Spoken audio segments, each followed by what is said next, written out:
We're now joined by two senators in a rare bipartisan interview, Republican Lindsey Graham and Democrat Richard Blumenthal. They're co-sponsors on legislation to put secondary sanctions on Russia. Good morning to you both. Good morning. Morning. I want to get to that conflict in a moment, but starting here on the Middle East, Senator Graham, you said you believe it's in America's interest to go all in to help Israel finish the job.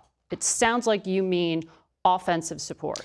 So the worst possible outcome for the world is for the Iranian nuclear program to survive after all this.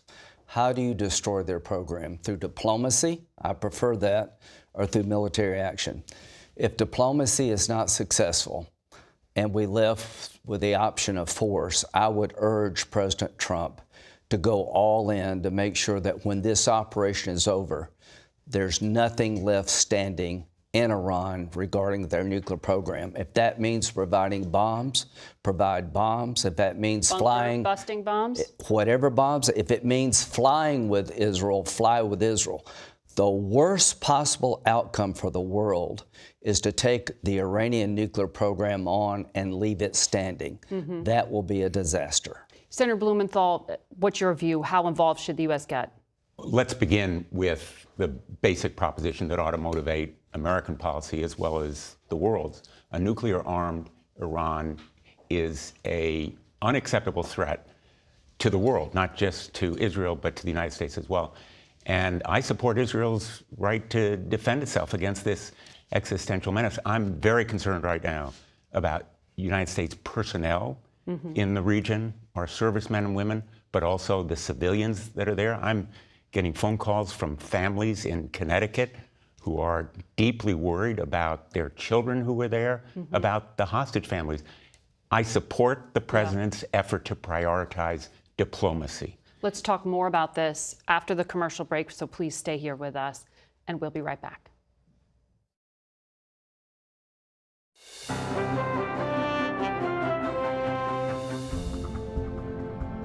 And welcome back to Face the Nation. We return now to our conversation with Senators Graham and Blumenthal. Senator Blumenthal, before we get to Ukraine, I just want to tie up the Middle East here. You know, the defense secretary was testifying to Congress this week, and he said he's moved equipment meant to counter drones in Ukraine over to the Middle East now because of this escalation. What more is needed to protect U.S. personnel? We need to move assets, and we've done so, not only to protect U.S. personnel, but also to enable Israel to defend itself against Iran's retaliation. But I think that the president is right to try to bring the two sides together. There is a deal that's possible here if Iran were to abandon its effort to build nuclear bombs that endanger not only Israel, but the entire regional stability, because all the other Arab nations are going to have nuclear weapons if Iran does as well. But Americans have no interest in a forever war. And so I think we need to be mindful about the priority of diplomacy here and bring the two sides together, as well as protecting U.S. personnel. But Senator Graham, the thing with diplomacy is that the Israeli prime minister is calling for the Iranian people to rise up against the regime, a regime he says is calling for the destruction of his state. It doesn't really seem like there's a compromise there, if it's truly this existential. Is this just leading us towards the outcome you say, which is the United States getting involved in military conflict? Well, this is what I would love for the regime to fall. If you don't, if you want this regime to stay in power, you're wanting people to oppress the Iranian people. You want people to threaten their neighbors, to be the largest state sponsor. Who wants the largest state sponsor of terrorism to stay in place? But regime change is not the policy of the United States. It is not the purpose of this attack yet. But if there is one attack on an American anywhere in the Mideast by Iran, then you'll get regime change. So what are we dealing with? We're dealing with a non-negotiable part of the deal. They can't have a nuclear program that can make a bomb. Diplomacy is preferred, as Dick says, but force may be the only option. And I've said as clearly as I can say, if diplomacy fails, Mr. President, President Trump, you've been great. Help Israel finish the job. Give them bombs, fly with them if necessary. I cannot stress to you how, if you want to get Russia right, you want to make China be better, you want to convince international terrorism, we mean business, you got to finish the job with Iran. Well, we'll see if there's any willingness to negotiate. So far, we haven't seen much. Well, that's a big mistake on Iran's part. It's not on President Trump's. If we don't have negotiations, it's not because of Trump. It's because of the Ayatollah. Or, I mean, you can't necessarily bomb someone into concessions that they were not willing to make, right? Yeah, I mean, I don't think they have any desire to make concessions. If Iran miscalculates now, yeah, it will face the consequences. But there is a road to a deal. President Obama reached a deal, far from perfect. President Trump ripped it up. If it were in effect, maybe we could have stopped the Iran nuclear buildup, which has occurred. They're close to 10 bombs now. But there is the possibility of diplomacy in the meantime. The United States ought to provide the means for Israel to defend against this Iranian retaliation. And just to clarify, when you say close to 10 bombs, you mean they would have enough nuclear fuel. But as far as we know from the U.S. assessment, they hadn't made the political decision to turn that into a weapon. What purpose We didn't do you hear that need, from the Senate Intel chair when if I I asked may, that. what purpose is there for enriched uranium at 60% other than making a weapon? Leverage. Why do you have 900 pounds of this stuff if you don't want to make a weapon? Well, you know, the assessment was they wanted the leverage, right? Yeah, right, So, whatever. I want to ask you about the bipartisan work you are both Yay. doing, if I can. By the way, Finally. Iran and Russia. And we're bipartisan on this. We say it the same, You actually. are. And Iran you know, and if Russia I can work just together. add one more point about Iran, Yeah. because we're going to talk about Russian sanctions. I think we ought to strengthen sanctions against Iran, which is a non-kinetic, a peaceful means of exerting pressure. I'm hoping that perhaps Senator I will Graham be and your I- wingman. We'll write the bill right here on television. China, if you're listening, stop buying Russian oil and stop helping the Iranians. You'd make the world a safer place if you would stop. They buy it because it's cheap, though. Yeah, And but right well, then now, they should pay a price for propping up Putin's war machine. well, we should crush sure. their economy. Okay, so tell me about that. So with the sanctions bill that you all are working on, you have a veto-proof majority.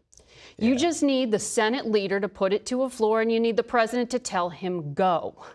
What are you waiting for? I think the president should call on the Senate to vote approval of the Russian sanctions bill literally tomorrow. He's on his way tonight to the G7 meeting. He will be sitting across from world leaders. Right now, very bluntly, the perception may be one of weakness in terms of America's position on Ukraine. He can be there in a position of strength. This bill will pass overwhelmingly, has 84 evenly divided co-sponsors. It will get 90 votes on the floor of the Senate. This moment cries out for presidential leadership. There is an urgency here. We've seen the neighborhoods decimated, people killed in their sleep, women and children shot in the back of their heads and buried in mass graves in Bucha, children who are kidnapped and re-educated, 20,000 of them behind Russian lines. These atrocities are ongoing, and the people of Ukraine are bleeding and dying. So I am hoping that the president will affirmatively show leadership here and call on the Senate to vote. The majority leader could do it tomorrow. We have some technical issues to work out, but I really think the moment has come for President Trump to call on the Senate. But Senator Graham, President Trump tweeted yesterday that he did speak to Vladimir Putin, who called very nicely to wish me a happy birthday and talk about Iran. He said they're going to speak again this week. President Trump has put sanctions on Iran while talking to Iran. Why won't he put sanctions on Russia while talking to Russia? We have sanctions on Russia. Not new Trump sanctions. You know that. So I find it odd. So my Democratic friends are holding him back when it comes to Iran. We really appreciate you trying to do diplomacy. What am I saying? Do diplomacy with Iran until it doesn't work. What am I saying with Russia? I don't mind you. I don't care if you go on vacation with Putin. I don't care how it ends. I want the war to end so we don't start new wars. I want Ukraine surviving when the war ends. I want Putin not to be overly rewarded for the invasion. To China, if you stop buying Russian oil cheap and India, the war machine would grind to a halt. President Trump has tried diplomacy, and I will say this. I talked to him last night. You've made very sincere efforts to get Putin to the table. I think he's playing a game with you and the entire world. It is now time to change the game with Putin. I talked to President Trump last night. Stay tuned. If we do not have a breakthrough soon, I would expect that these sanctions will move through the Senate and the House. And to China, if you want your economy ruined, keep buying Russian cheap oil. If you want to be a new nation in the eyes of the civilized world, change your behavior regarding Putin and the Ayatollah. Until you change your behavior, you're going to be seen as a problem, not a solution. So these sanctions are coming if Putin doesn't change. And to my good friend Dick, you've been a great ally. If we can't get the Ayatollah back to the table, it is now time to end his nuclear program using military force jointly with Israel if we have to. If we get Iran wrong, good luck with Russia. Senator Blumenthal, the bill that you put forward would put a 500% tariff, as I understand it, on imported goods from countries that buy Russia's oil, their uranium, their gas, other products. It'd hit China, it'd hit India. U.S. is also trying to negotiate trade deals with them. Is that getting in the way? I think there is really no obstacle to our moving ahead with these bone-crushing sanctions. Even if oil prices spike because of what's happening in the Middle East? You know, we are now energy independent when it comes to oil, the United States. Europe has weaned itself off Russian oil. We visited with President Macron. We've talked to Chancellor Merz. Europe is solidly behind these sanctions. And we've incorporated flexibility in this bill based on our national security for a potential waiver where our interests are concerned unforeseeably or unknowably right now. We've incorporated exemptions for our European allies who are aiding Ukraine in the billions of dollars, giving them a little bit more time to adjust. This is a carefully constructed bill. They get 20% of their gas bill. from Russia, right? What he says, there's three categories. If you're not doing business with Russia, you don't have anything to worry about. If you're doing business with Russia, but you're helping Ukraine, you have a carve-out for 270 days. If you're doing business with Russia and not helping Ukraine, you're screwed. The president can waive part of all of this based on our national interest. But to the people who wonder, should we pay a price for our freedom? We have in the past. Go to Arlington. Oil prices will go up if we confront Russia through our bill. Oil prices will go up if we try to confront Iran for their nuclear ambitions. But you pay now or you pay later. If we get Iran right and we get peace with Russia, Ukraine, not only do oil prices come down, the world will be better off. So this idea of having freedom and not sacrificing never existed, nor does it exist now. Senator, I want to ask you as well about what's happening here at home with the protests we have seen around the country, and some of them at times turning violent. There has been criticism of Democrats' policies on immigration. Do you think that this confrontation that we are seeing now between military forces, federalized, and protesters is partly because of what Democrats have done to date? The use of military, whether it's the National Guard or the Marines, can be inflammatory and provocative. We had protests across the country yesterday that were entirely peaceful. I was at a number of them in Connecticut, in Hartford and Farmington and elsewhere, all around the country. I think this country knows how to do peaceful protest, and the exceptions ought to be handled by the local police and prosecutors locally. I spent most of my life in law enforcement before I had this job. I was the chief federal prosecutor in Connecticut, then I was attorney general for 20 years. And the reliance on state and local police, I think, is well-founded. And I've supported, in fact, I've introduced a bill that would limit use of the Insurrection Act, would define better what is a rebellion, and compel the president to come back to Congress for approval if he uses this kind of federal force. So I think that there are criticisms to be made of immigration policies. In fact, I favor comprehensive immigration reform. We need it. But that you would is call on separate. local law enforcement to perhaps stand up more and deal with it at the local level?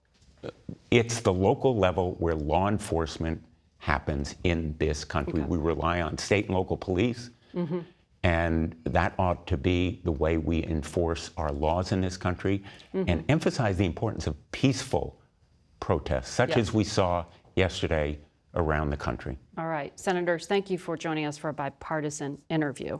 Rare, as we said. We'll be back.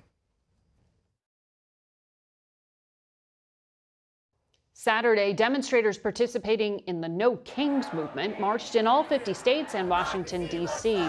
as part of an organized effort to protest President Trump's policies, including recent deportation sweeps.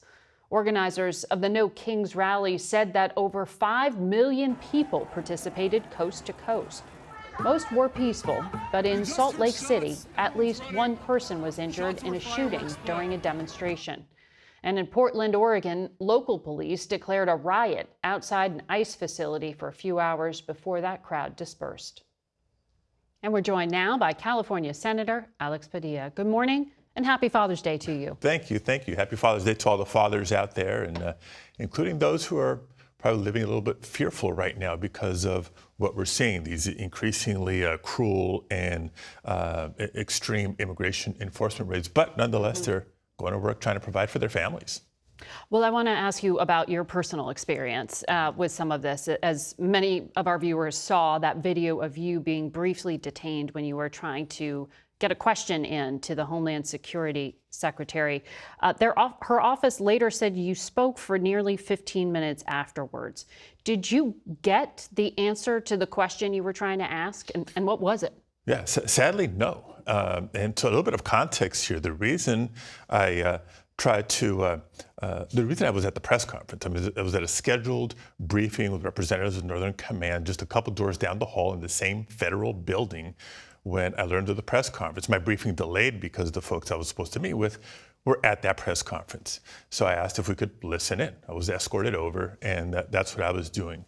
Why? Because for months and months, whether it's in committee, the secretary herself testifying and not providing substantive answers to questions, other representatives of the department, formal letters and inquiries that we've submitted, doing my job as a senator to get information as part of our oversight and accountability responsibility.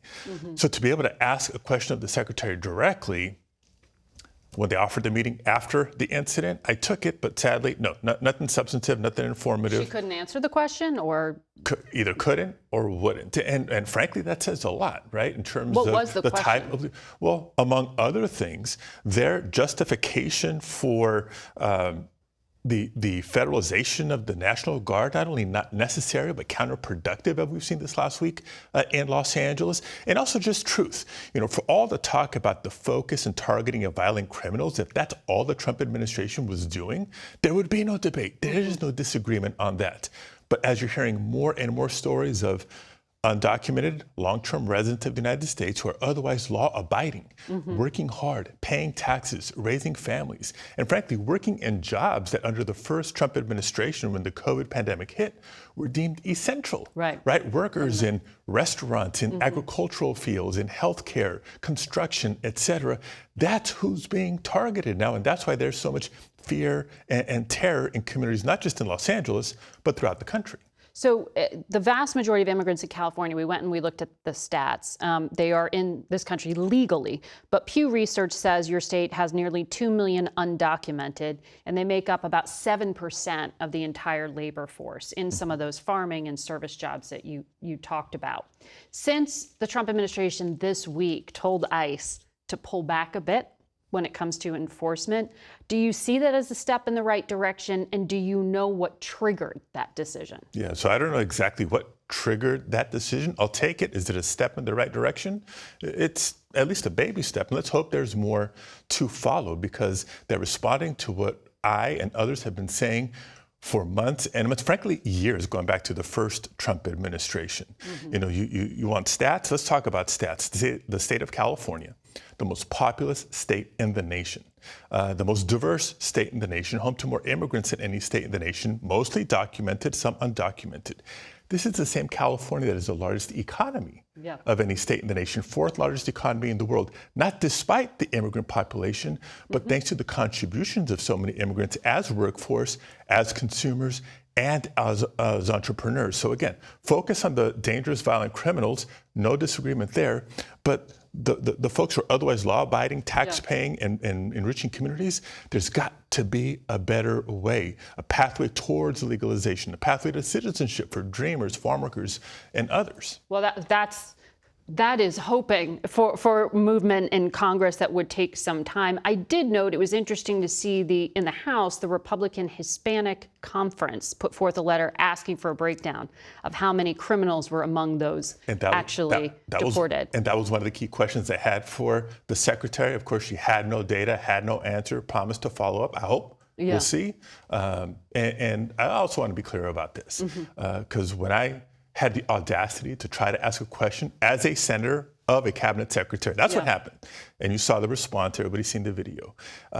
It wasn't about me, right? If that's how this administration responds to a senator with a question, don't just imagine what they're capable of, but what they are doing when the cameras are not there to people without a title like United States Senator, that cruel, disrespectful treatment of so many people who deserve much better.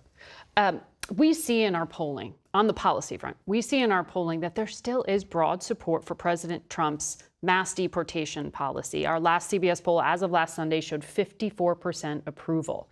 There was an interesting Washington Post piece written by David Ignatius that was pretty sharp about Democrats, saying that they've gotten the border issue so wrong for so long, it's political malpractice.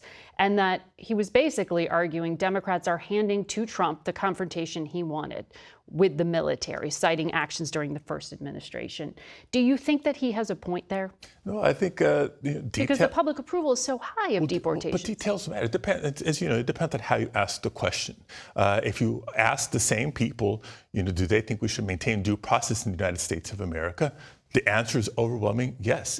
Do dreamers deserve better than the limbo that they find themselves in? Overwhelmingly, on a bipartisan basis, yes. And so I think it's important to break down three things. Number one, do we need a safe and secure, orderly, humane border? Absolutely. No disagreement there. People seeking to come to the United States, whether it's to seek asylum, on work visas, et cetera, we definitely have to modernize that system and be more strategic in those capacities. But we can't forget the millions of long-term residents, people who have been here, working, paying taxes, raising families, buying homes, contributing to the strength of our economy. They deserve better. You are the ranking member on the Senate Rules Committee, which oversees the Capitol Police. What, if anything, can you tell us about the state of security for lawmakers, given what's happening in Minnesota? Yeah, look, a lot of questions, a lot of concerns. I work directly with both the U.S. Capitol Police and the Senate Sergeant at Arms, and they're doing what they need to do to ensure the safety of members of Congress. But I also think it's more than appropriate to step back and say, why are tensions so high? Not just in Los Angeles, but throughout the country. And I can't help but point to the beginning of not just the first Trump term, but the beginning of the campaign. The tone with which the president had launched his first campaign for president, served throughout his first term, and continues in this term. For a cabinet secretary during a press conference to not be able or be willing to de-escalate a situation when I was trying to ask a question, that's just indicative of the tone. You wanted her to say, wait a second, I know who he is, calm down, let him go? Is that what you're saying? The vast majority of people in that room knew who I was. Escorted into that room by an FBI agent and a National Guards member. It's the Los Angeles Press Corps. It said United States Senate on the chest of my polo. Senator Padilla, thank you for joining us today. We'll be back in a moment. That's it for us today. Thank you all for watching. And we want to wish all the fathers out there a happy Father's Day. And I want to say happy Father's Day to my own father, my father-in-law, and of course, my husband. Until next week, for Face the Nation, I'm Margaret Brennan.